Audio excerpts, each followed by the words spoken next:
The company can get money for development of its high-tech business from different sources. At early stages, this can be funds of the founders, friends or relatives, state grants. If the company is developing efficiently, it can get financing from a venture fund. And a real story of success begins when the company gets listed on a stock exchange. It sells some of its shares to the public. It's been a similar way for Russian Navigation Technologies company.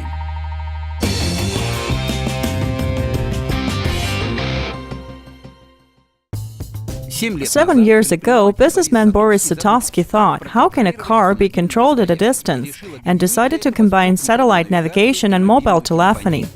My car was stolen once. When it was found the next day, it turned out that for all that time, it had simply been sitting in the next door yard. And I thought, if I'd had such a device, I could have saved myself the loss of a great many nervous cells.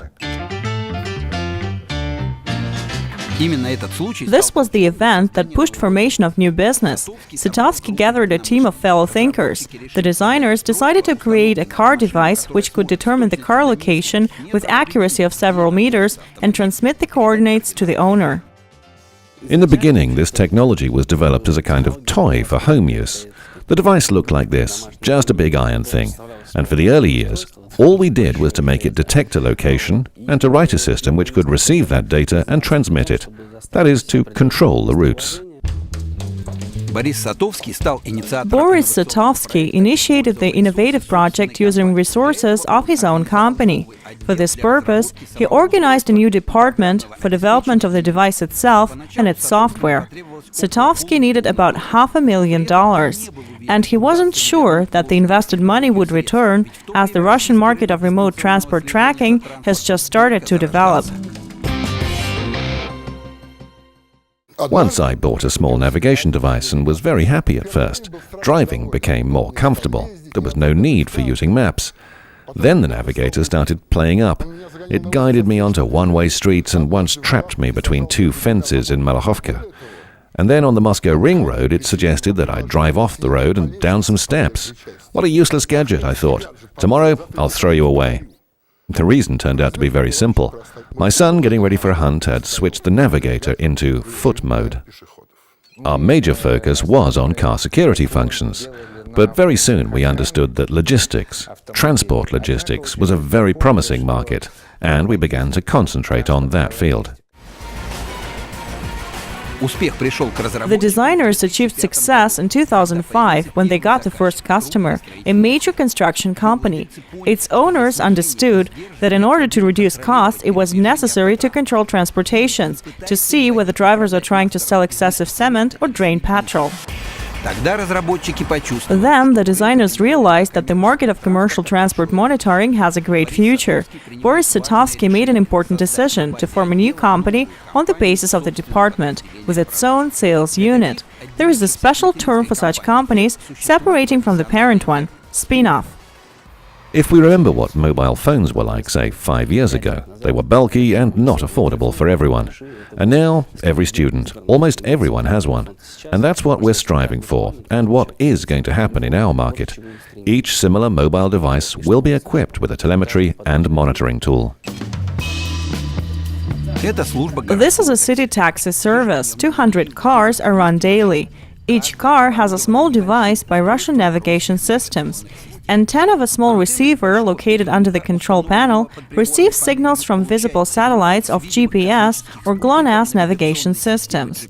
Satellites transmit their coordinates and exact time. It suffices to see 4 satellites for a special program to calculate the vehicle location and level above sea, and then transmit it via mobile communication to the traffic controller's room in a real-time mode. Before, we had to track each car manually, and finding the closest car took up a lot of time, and the car wasn't really always the closest one. Now, the positioning system enables us to carry out that operation automatically. The program enables to distribute orders among the cars closest to the customer. Due to constant control, it is always possible to track the car. If the driver deviates from the route, he is immediately called by the controller. Good afternoon. Good afternoon, this is Oksana. Could you please tell me why you've left the route? Oksana, there was a little traffic jam here. I've just changed the route a little. Okay, I got it. Thank you. Due to auto-tracker devices by Russian navigation technologists, the drivers are not tempted to do outside orders or drain petrol, as the sensors always control fuel consumption and transmit data to the controllers. The system promptly detects a possible breach, and the driver is contacted by the controller. First, we call the driver. If we fail to reach him, we call a manager. Then the manager contacts the driver himself, who then returns. The owners of the taxi companies paid about 1 million rubles for the monitoring technology. This investment paid for itself in just a few months, as expenses on car maintenance and fuel had reduced approximately by 1/3. This is Autotracker 10 years ago. This is Autotracker in a couple of years. And as a matter of fact, let's turn to what we sell now. This is a popular line of our equipment, what we supply now. And this is the future, what we will supply in September. Although the size is larger compared to the previous device, functionality is incomparably better. Auto-tracker monitoring systems can be used in commercial, construction and public vehicles. The device enables not only to track the vehicle coordinates, it can, for example, switch on a refrigerator in hot weather for the milk not to get spoiled, prevent cargo theft and even regulate the style of driving, thus reducing the number of road accidents. The highest demand for these systems was during the financial crisis. The systems helped to reduce costs substantially, increasing stability of transportation business. New developments enabled Russian navigation technologists to increase their market share and get ahead of such companies as Unified Navigation's controller system, M2M Telematica and Autograph. Today, company holds about 1/4 of the Russian navigation systems market. This result was achieved with the help of investments of the VTB Venture Fund. This is a fast-growing market. Correspondingly, the company needs to catch up with it. In any case, companies operating in a fast-growing market would need borrowed funds to replenish their current assets, invest in technology development, and so on. It was very difficult to go to the banks at that stage and explain something like, we're doing a management flip here. And it was very hard for the bank to understand what it was providing money for. The fund invested 170 million rubles into the company's development and got a substantial part of its shares.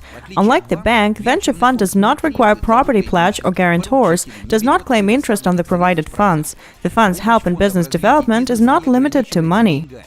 Mutual development of business strategy and arrangement of up-to-date financial management are of great importance as well. The goal of a venture fund is not to get interest on the invested amount, but to improve the business radically, increase its quality, so that the cost of the fund's share in the company will grow substantially. Listing on a stock exchange is one of the most efficient ways to increase the company's capitalization.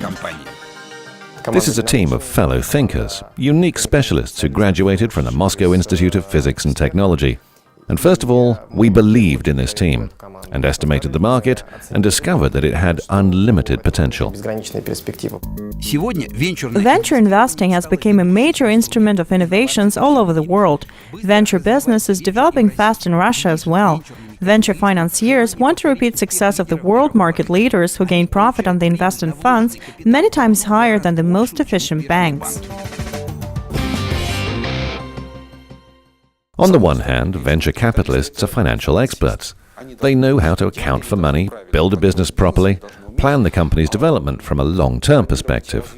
On the other hand, they are, first of all, adventurous people who can look at a startup business and see a future mega company. The company invested the money into new production, improved auto-tracker monitoring system, and formed a chain of representative offices in Russia and the CIS.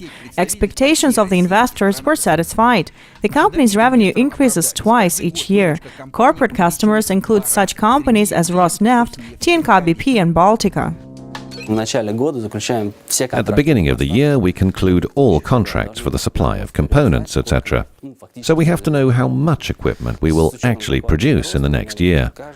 Taking growth into account, the company has to double production each year. We must allocate twice as much money to working assets and technologies. To be successful in this market, you should offer the latest technologies and look ahead. And that also means a lot of money.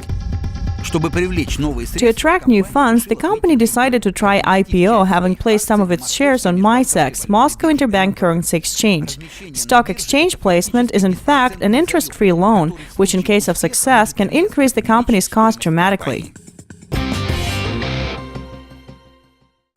IPO от английского Initial IPO is an abbreviation for Initial Public Offering, initial public sale of the company's shares on a stock exchange. The type of ownership we're moving towards is a publicly traded company. It's a new and important step in building relations with customers who understand public companies much better. It's easier for them to form relationships both in Russia and abroad. For foreign markets, it must be the de facto standard, as they won't understand if an unknown company of unknown ownership comes offering to develop something new. The IPO has one great advantage. The company becomes much more transparent for the public, investors, institutional funds, etc. The value of a company increases many times over when it becomes transparent. Russian Navigation Technologies was planning to place almost 20% of the company's shares on MICEX. In Russia, it is the first case when a company financed by a venture fund started IPO. In developed countries, IPO of a company financed by a venture fund is a logical completion of development. Same happened to Intel, Apple, Microsoft and Google. Transparency and availability when entering the exchange sometimes makes quotations of young companies' shares grow dazzlingly. Closed nature leads to the opposite results. Many companies do not want to become transparent. That's very common in our country. Transparency looks like a disadvantage to them, as it's associated with extra expense, because you have to rearrange both accounting and business practices to ensure that transparency. Sales of transport monitoring and control systems is promising to be dramatic. Today, only 3% of the Russian market are equipped with such systems. Even in the USA, this figure is less than 12%. But in 5 to 7 years, GPS and GLONASS will be used for tracking cargo transportations by most of transport companies. подавляющее большинство транспортных компаний.